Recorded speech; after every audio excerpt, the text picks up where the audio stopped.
Malware hits 4 popular browsers, the EMA breach affects COVID-19 vaccine firms, and SolarWinds. Yes, SolarWinds. All that coming up now on ThreatWire.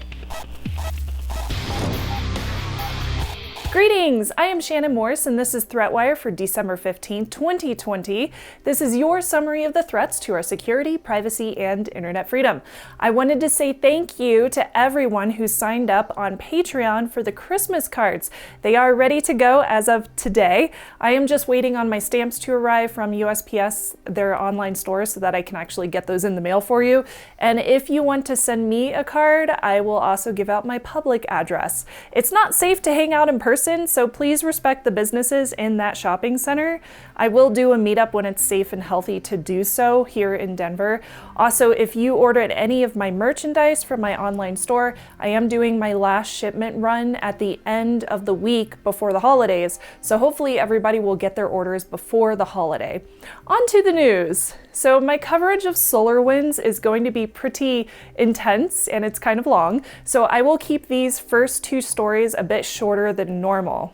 Microsoft announced on Thursday that malware they have dubbed Adrozek is actively being used to attack 4 major browsers: Firefox, Chrome, Edge, and Yandex, which the attackers can then use to inject ads and collect fees from affiliates. So malware used for ad injection is not a new attack. It's in fact pretty commonplace.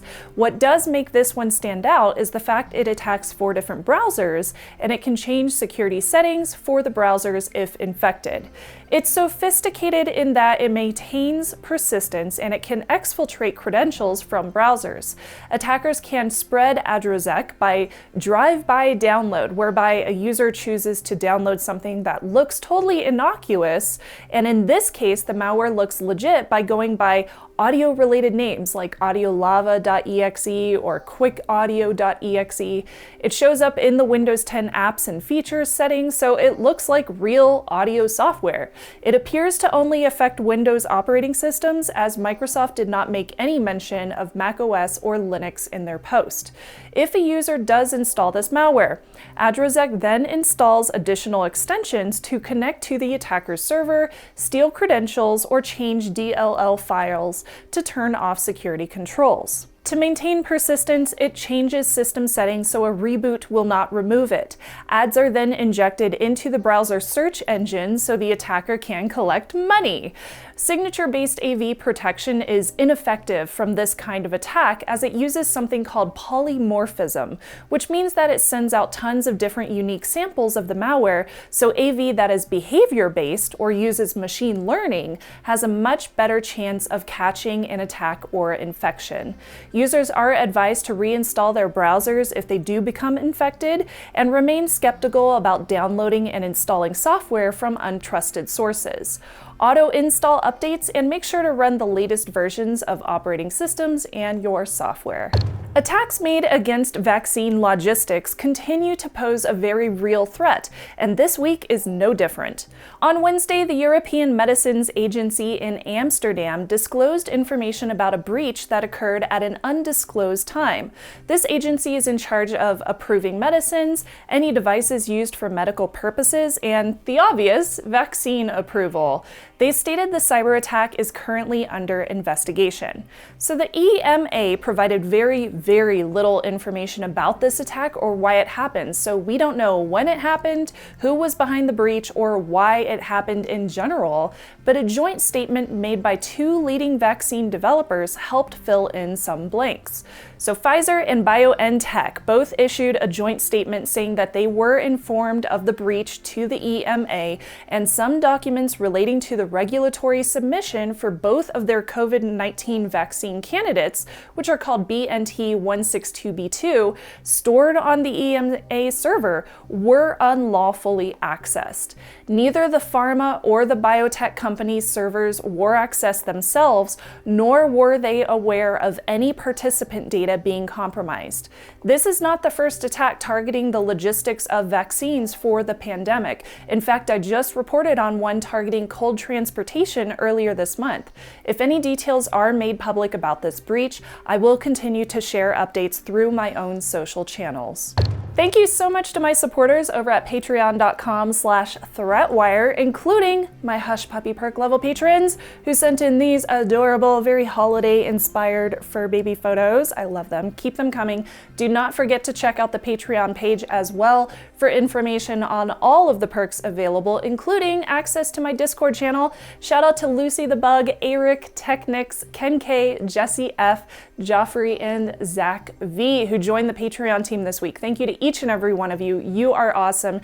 And as always, do not forget to find all of the perks over on the Patreon page. Thank you again. I truly appreciate each and every one of you. What started as a hack against security firm FireEye, we now know was actually a highly distributed campaign attacking many government agencies, with the whole crux of the situation being a network management tool called SolarWinds. Also, if you don't get the idea behind the thumbnail for today's episode, solar flares can often affect solar winds, which can affect what happens here on Earth, which is in fact round. It is a round ball, it is not flat. In this context, SolarWinds is a tool used to manage a company or organization's entire IT stack. It is cross-platform, it can be used to monitor many popular applications and platforms themselves, and any organization using the platform is potentially exposed to attack. Now, SolarWinds is used by about 33,000 who are currently vulnerable clients, with 18,000 who used and are affected by the malware-ridden update. SolarWinds in total has 300,000 plus customers. So does that mean that a huge percentage of their customers have not updated since before March? Because that's a lot. Both the federal government and private sector are affected. This is a messy deal. It is a big deal, so listen in. So here's what we know so far during this active attack as of recording on Monday evening, December the 14th. This attack was perpetrated by foreign state-sponsored hackers who deployed malware into SolarWinds product, which is called the Orion Network Management line of products.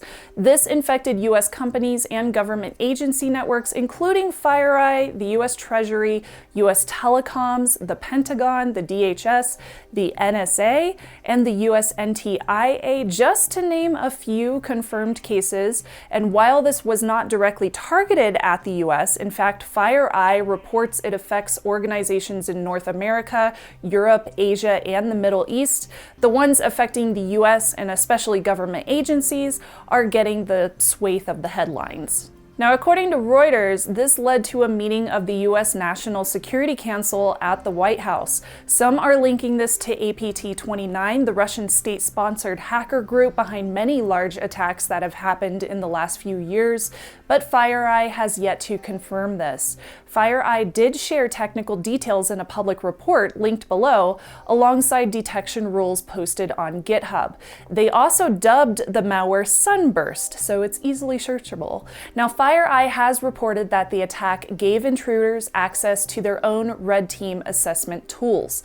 On Sunday, SolarWinds confirmed the breach of their Orion product by publishing a press release detailing some of the information.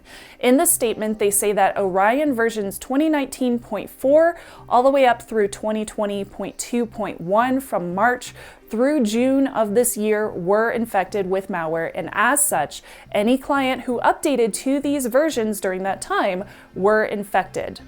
We currently do not know how SolarWinds was originally infected and their supply chain breached. We also don't know how the intrusions were first detected, but Microsoft did share some indicators of compromise on their website, and I have linked those below as well.